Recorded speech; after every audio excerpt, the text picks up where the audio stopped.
الحمد لله رب العالمين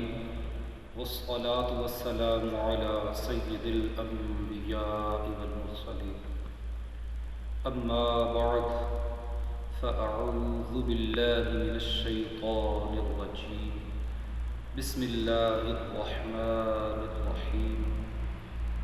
مولاي صل وسلم دائما أبدا على حبيبك خير الخلق كلهم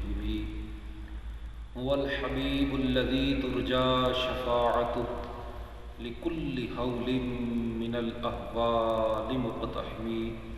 محمد سيد الكونين والثقلين والفريقين من عرب ومن عجم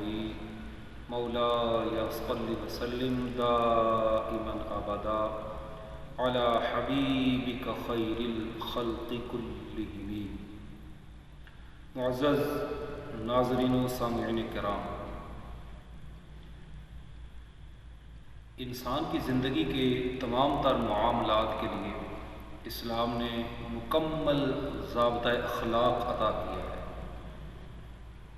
جب ہم اپنے معاملات کے اندر اسلامی اصولوں اور اسلامی اقدار کو اپنائیں گے تو زندگی کے ان معاملات کو اچھے طریقے سے سر انجام دینے میں بہتری بھی آئے گی اور معاشرے کی اصلاح اور معاشرے کی ترقی کا باعث بھی بنتے ہیں۔ آج کی اس مختصر سی گفتگو کے اندر ہم اس بات کو سمجھنے کی کوشش کریں گے کہ جب میاں اور بیوی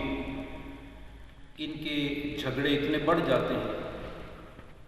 کہ آپس میں ان کا ایک گھر کے اندر بحیثیت میاں اور بیوی رہنا انتہائی دشوار ہو جائے تو پھر اس کا آخری حل طلاق ہوتا ہے۔ لیکن دین اسلام کی جو تعلیمات ہیں اس میں ہمیں یہ بات سمجھائی گئی ہے کہ اس آخری حل تک پہنچنے سے پہلے کے کچھ مرحلے ہیں کہ جو طے کیے جانے ہیں۔ اگر ہم اسلام کے اصولوں کے مطابق اپنی زندگی کے معاملات کو حل کرنا سیکھ جائیں، سمجھ جائیں تو یقیناً طلاق تک پہنچنے سے پہلے یہ معاملہ زندگی والا جو ہے ان کی ازدواجی یہ اچھے طریقے سے چل سکتا ہے، کیونکہ اسلام یہ چاہتا ہے کہ ہر لحاظ سے کوشش کی جائے کہ اس تعلق اور رشتے کو نبھایا جائے۔ اس لیے کہ یہ بظاہر صرف ایک مرد اور ایک عورت کے اندر جدائی ہی نہیں ہے طلاق، دو خاندانوں اور دو قبیلوں بلکہ بعض اوقات اس سے بھی بڑھ کر یہ بہت بڑے فساد کا سبب بھی بن جایا کرتے ہیں۔ اسی لیے اللہ کو اپنی حلال کی ہوئی چیزوں میں سب سے زیادہ ناپسند طلاق ہے۔ تو آئیے ہم دین اسلام کی روشنی میں اس بات کو سمجھنے کی کوشش کرتے ہیں کہ طلاق سے پہلے وہ کون کون سے مرحلے ہیں کہ جنہیں ہمیں اپنانا چاہیے۔ ان کو اپنانے کے بعد بھی اگر یہ محسوس ہو رہا ہے کہ ہاں اب ہم اکٹھے نہیں رہ سکتے تو پھر اس کا آخری حل طلاق ہے، اور طلاق کا طریقہ کیا ہوگا وہ بھی اسلام نے بتایا ہے۔ وہ انشاءاللہ آئندہ جو گفتگو ہوگی اس کے اندر بیان ہوگا۔ آج کی گفتگو میں ہم یہ سیکھیں گے کہ اگر میاں اور بیوی کے اندر کسی بات پر ناراضگی ہو جائے اور محسوس ہو کہ گھر نہیں چل پا رہا تو پھر وہ کون کون سے طریقے ہیں کہ جو اسلام نے ہمیں بتائے۔ تو اس سلسلے میں سب سے پہلی بات کہ آپس میں بیٹھ کر میاں اور بیوی اس بات کو سوچیں، سمجھیں کہ اگر ہماری جدائی ہوتی ہے تو اس جدائی کی وجہ سے کتنے افراد اس خاندان، اس کنبے، اس قبیلے کے ہیں کہ جو انتہائی تشویش کا باعث بن جاتے ہیں۔ پھر اگر ان کے ہاں اولاد ہے تو پھر اولاد کی کفالت وہ بھی ایک بہت بڑا معاملہ بن جاتا ہے۔ تو لہذا دین اسلام نے طلاق سے پہلے اس کا حل کیا ہوتا ہے وہ جو بیان کیا ہم اس کو سمجھنے کی کوشش کریں گے۔ پہلی بات تو یہ ہے کہ آپس کے معاملات کے اندر اگر اونچ نیچ ہو جائے، تلخی ہو جائے تو سب سے پہلے یہ سمجھیں کہ ایک دوسرے کو برداشت کرنے کی طاقت اندر رکھنی چاہیے۔ مرد کو بھی چاہیے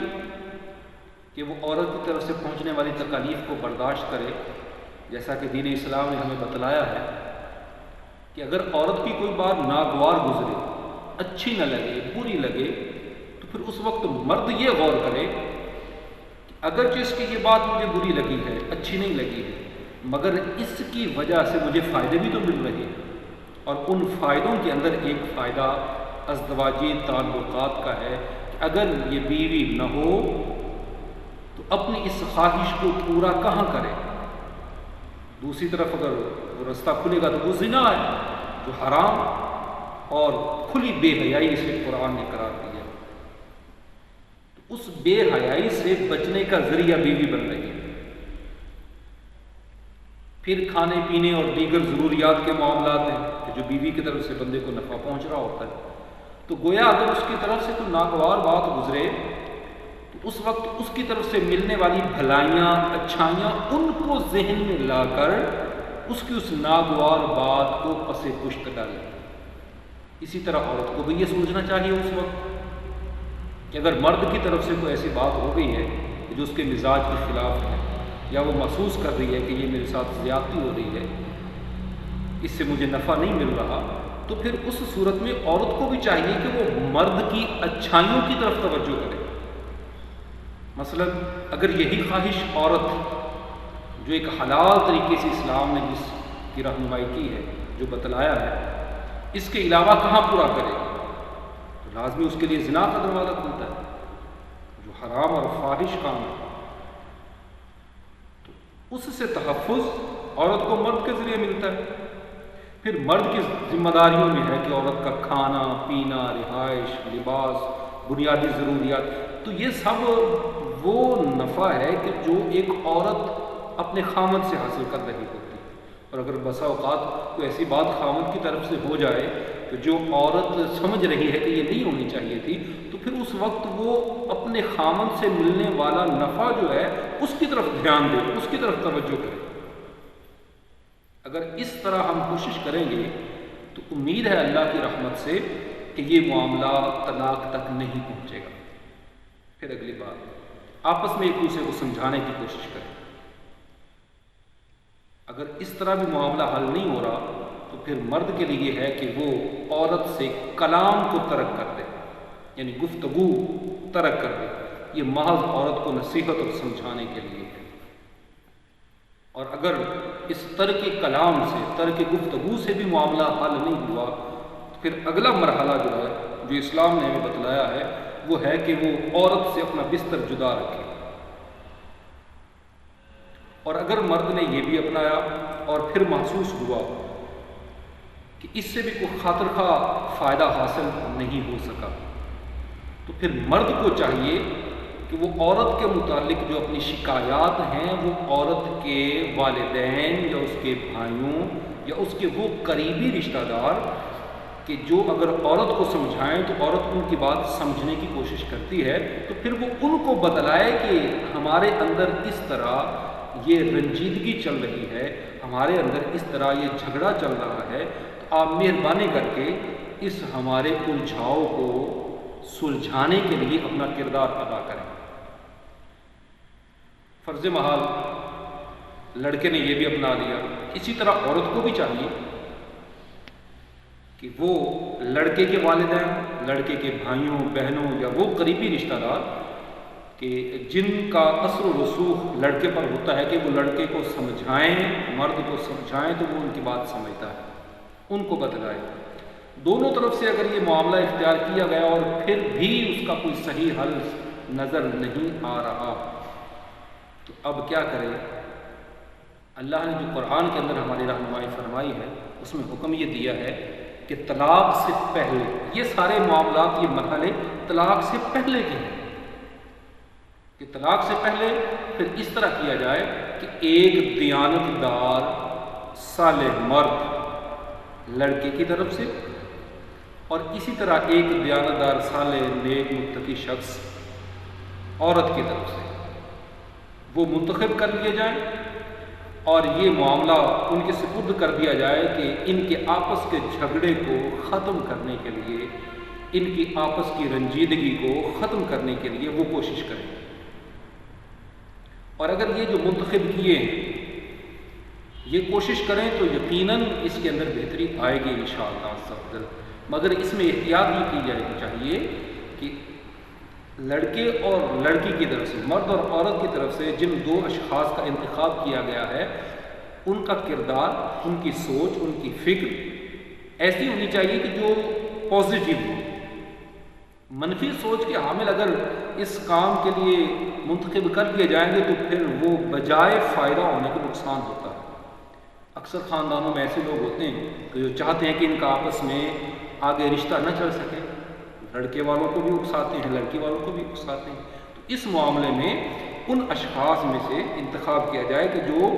نیک ہوں، صالح ہوں، جو ان معاملات کو سمجھتے ہوں کہ ان کی جدائی سے آگے کیا کیا مشکلات کھڑی ہو جاتی ہیں۔